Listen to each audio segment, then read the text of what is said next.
hindi naman hindi naman tayo nag-expect na ma-experience yan dito sa ibang bansa.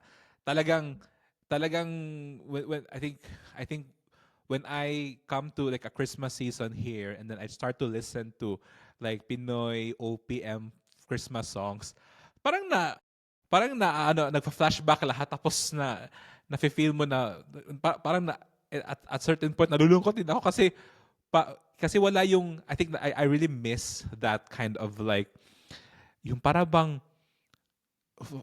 tatawa ka lang na walang bukas. Yes, yes. But but again, now that we have families na, asawa na tayo, dito tayo naka-base, dito nakatira, ibang-iba. Hindi ibig sabihin na hindi maganda, hindi masaya, iba Oo. lang. So Yes. ikaw Paul, I mean, especially you na medyo matagal ka na nakatira sa abroad. Yeah. And tsaka yung I know si Stephanie naka-experience na ng Pinoy Christmas. Iba kasi naka-experience ng asawa ko ng Pinoy Christmas. Puro Okay. pa lang kami nagpaplano, 'di ba? So Yes. hindi pa niya na-experience yung Pasko sa atin. So ikaw ba, how was that experience for you guys? Especially Mhm. sa kay Stephanie nung una Yeah. siya naka-experience ng Yeah. Pasko. Yeah. Yeah. I think yung difference talaga is the food, number one. Noche Buena sa Philippines is different here. So, I think here yung turkey, di ba? Yung parang number one main meal sa Christmas. Sa amin, it's lechon, no? Mm.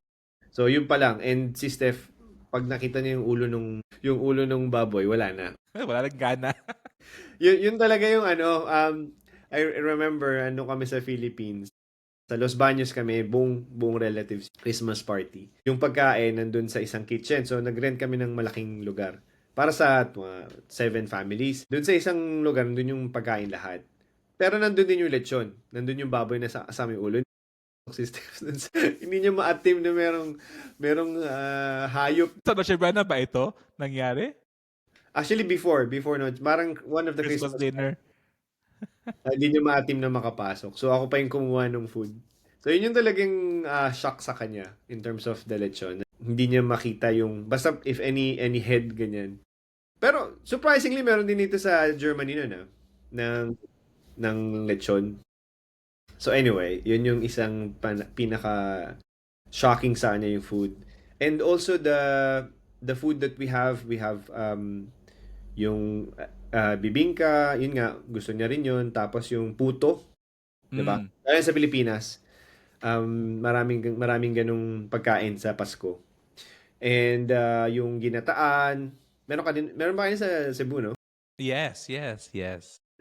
So yun yung mga food na iba yung experience eh. Yun nga, doon din yung nakita yung mga games. So meron kaming games sa family namin na yung nagpapalaro si Mami.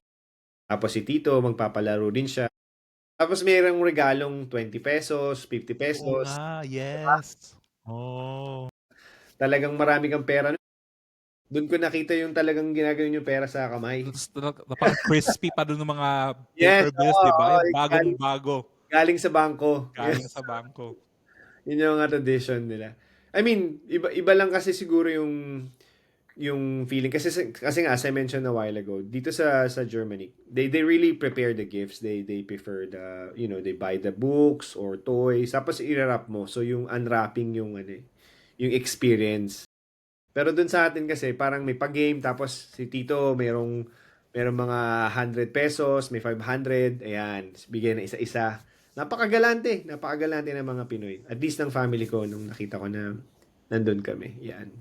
Yeah, I mean, Our experience. talagang and maintindihan mo naman din kasi sa atin Mm. malamig pero hindi ganoon kalamig. So you can do these things, 'di ba? Pwede kang mag-set up sa garahe mo tapos Yeah. doon ka mapaparty din Yes. kapitbahay nakita. So talagang may ganong vibe. Dito kasi Yes. napakalamig. Yeah. Oh. Ano ka lang talaga, loob ka lang sa bahay Yeah. mo. Yes, yes. That's true. That's Yeah, true. and wala pa naman din silang at least here sa walang Noche Buena kind of thing. Mm. Um, mas Christmas dinner or Christmas lunch, parang ganun the next day. So, Yeah. may talagang kakaibang tradition